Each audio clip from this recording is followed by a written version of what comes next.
essential sa formal. So yung essential requisites po natin ay una, kung may kapasidad ba yung contracting parties na mag-enter sa isang kasal. May yun. At yung pangalawa, yung consent. At yung consent po ay kailangan malayang ibinigay. Hindi po napilitan, hindi po tinakot, ganyan.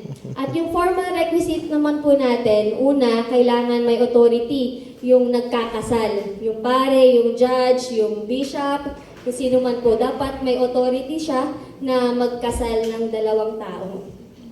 Pangalawa, yung lisensya. Isa po ito sa requirement bago tayo kasal.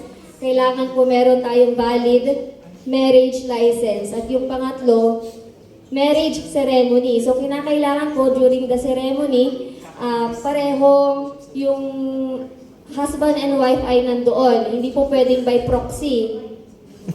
Oh, may nangyayari pong gano'n. By proxy yung nangyayari. So, hindi po pwede. Kailangan personal appearance ng husband and wife before doon sa solemnizing officer. Okay. So, ano po mangyayari kung wala